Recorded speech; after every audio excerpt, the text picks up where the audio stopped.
ಮಹಾಭಾರತದಲ್ಲಿ ಅರ್ಜುನ ಕರ್ಣನನ್ನು ಕೊಂದಿದ್ದು ಕೇವಲ ಅವನು ದುರ್ಯೋಧನನ ಗೆಳೆಯನೆಂಬ ಕಾರಣಕ್ಕೆ ಅಥವಾ ದ್ರೌಪದಿಯ ಅವಮಾನದ ಸೇಡು ತೀರಿಸಿಕೊಳ್ಳಲು ಎಂದು ಬಹಳಷ್ಟು ಜನ ನಂಬುತ್ತಾರೆ. ಆದರೆ ನಿಜವೇನೆಂದರೆ ಇವರ ಶತ್ರುತ್ವ ಮಹಾಭಾರತದಿಂದ ಶುರುವಾಗಿದ್ದಲ್ಲ.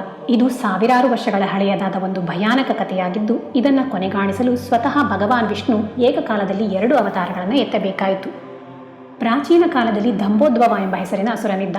ಅವನು ಸೂರ್ಯದೇವನ ಕುರಿತು ಘೋರ ತಪಸ್ಸು ಮಾಡಿ 1000 ಅಭೇದ್ಯ ಕವಚಗಳ ವರವನ್ನು ಕೇಳಿದ. ಅದರ ಷರತ್ತು ಬಹಳ ಭೀಕರವಾಗಿತ್ತು. ಒಂದು ಕವಚವನ್ನು ಮುರಿಯಲು ಒಬ್ಬ ಯೋಧ 1000 ವರ್ಷ ತಪಸ್ಸು ಮತ್ತು 1000 ವರ್ಷ ಸತತವಾಗಿ ಯುದ್ಧ ಮಾಡಬೇಕಾಗಿತ್ತು.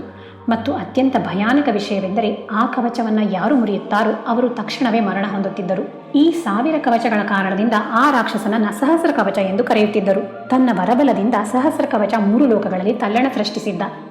ಸಹಸ್ರ ಕವಚದಿಂದ ಜಗತ್ತನ್ನು ಉಳಿಸುವುದಕ್ಕಾಗಿ ಭಗವಾನ್ ವಿಷ್ಣು ಅವಳಿ ಮುನಿಗಳಾದ ನರ ಮತ್ತು ನಾರಾಯಣರ ರೂಪದಲ್ಲಿ ಬದರಿನಾಥದಲ್ಲಿ ಅವತರಿಸುತ್ತಾರೆ. ಅವರು ಆ ಅಸುರನನ್ನು ಕೊಲ್ಲಲು ಒಂದು ತಂತ್ರವನ್ನು ರೂಪಿಸಿದರು. ನರ 1000 ವರ್ಷಗಳ ಕಾಲ ರಾಕ್ಷಸನೊಂದಿಗೆ ಯುದ್ಧ ಮಾಡುತ್ತಿದ್ದರೆ, ಅದೇ ಸಮಯದಲ್ಲಿ ನಾರಾಯಣ 1000 ವರ್ಷಗಳ ಕಾಲ ಘೋರ ತಪಸ್ಸು ಮಾಡುತ್ತಿದ್ದರು. 1000 ವರ್ಷಗಳ ನಂತರ ನರ ಒಂದು ಕವಚವನ್ನು ಮುರಿದ ತಕ್ಷಣ ರಾಕ್ಷಸನ ವರಪ್ರಭಾವದಿಂದ ಮರಣ ಹೊಂದುತ್ತಿದ್ದರು. ಆದರೆ ನಾರಾಯಣ ತನ್ನ ತಪಸ್ಸಿನ ದಿವ್ಯ ಶಕ್ತಿಯಿಂದ ಅವರನ್ನು ಮತ್ತೆ ಬದುಕಿಸುತ್ತಿದ್ದರು. ಇದರ ನಂತರ ನಾರಾಯಣ ಯುದ್ಧಕ್ಕೆ ಹೋಗುತ್ತಿದ್ದರು ಮತ್ತು ನರ ತಪಸ್ಸಿಗೆ ಕುಳಿತುಕೊಳ್ಳುತ್ತಿದ್ದರು. ಈ ಜನ್ಮ ಮತ್ತು ಮರಣದ ಚಕ್ರ ಹೀಗೆಯೇ ಮುಂದುವರಿಯಿತು. ನರ ಮತ್ತು ನಾರಾಯಣ ಸೇರಿ ಆ ಬಲಶಾಲಿ ಅಸುರನ 999 ಕವಚಗಳನ್ನು ಚೂರು ಚೂರು ಮಾಡಿದರು. ಆದರೆ ಕೊನೆಯ ಒಂದು ಕವಚ ಉಳಿದಾಗ ಆ ಅಸುರ ಸಾವಿನ ಭಯದಿಂದ ಓಡಿ ಹೋಗಿ ನೇರವಾಗಿ ಸೂರ್ಯದೇವನ ಹಿಂದೆ ಅಡಗಿಕೊಂಡ.